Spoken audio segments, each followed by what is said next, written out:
지난주의 대한민국은 첫 번째 소식, 배우 정우성 친아들. 지난 24일 모델 출신 연예인 문가비 씨와의 혼외자로 짜릿함을 준 정우성 씨. 디스패치 단독 보도 이후 양육 방식에 대해 논의 중이라 밝혔는데요. 다수의 언론, 매체에서 정우성 씨와 한 여성의 다정한 사진과 함께 또 다른 정우성 씨의 열애 사실을 공개했습니다.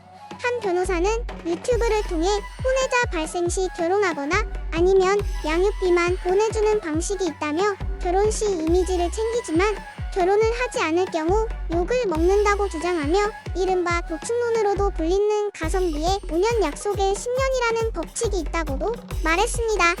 과연 도축론 때문인지 아니면 다른 연인 때문인지 모르겠으나 태어난 아기의 앞길에 좋은 일만 있길 바랍니다. 우성이 형은 역시 짜릿해. 늘 새로워. 두 번째 소식, 더불어민주당 이재명 대표의 위증교사 재판이 있었는데요. 서울중앙지법 형사합의 33부 김동현 부장판사는 위증교사 혐의로 불구속 기소된 이재명 대표에게 무죄를 선고했습니다. 마찬가지로 위증교사로 기소된 김진성 씨에게는 위증 일부가 인정돼 벌금 500만 원이 선고됐다고 합니다. 무죄 판결에 대해 정당하다라는 의견이 54.1%라는 여론조사 발표도 있었는데요. 현재 5개의 재판 중 1유죄 1무죄를 받은 이재명 대표, 아직 갈 길이 멉니다. 세 번째 소식, 김건희 여사 특검법을 10일 재표결하기로 여야 합의했다고 합니다. 하지만 김 여사 특검법에 대해 윤석열 대통령이 거부권을 행사했다는데요. 한국갤럽에서 발표한 여론조사에 따르면 윤 대통령의 직무수행 긍정평가율은 고작 19%로 집계됐다고 합니다.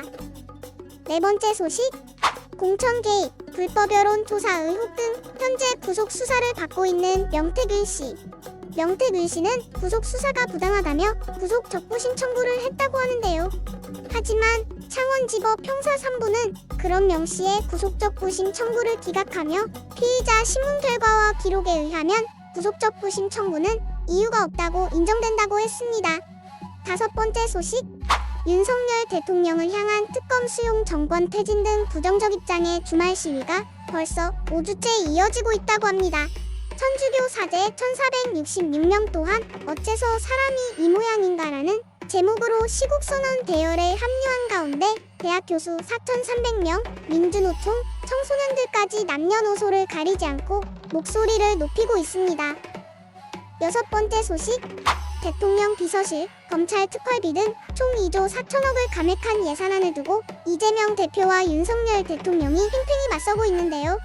이재명 대표는 이번 예산안을 두고 쓸데없는 것만 잘라낸 것이라고 표현하면서도 정부가 수정안을 내면 협의할 의사가 있음을 밝혔습니다.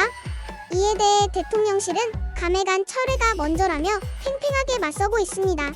이재명 대표는 누군가는 정치 보복을 끊어야 되고 기회가 되면 당연히 내 단계에서 끊어야 한다고 했다고 합니다.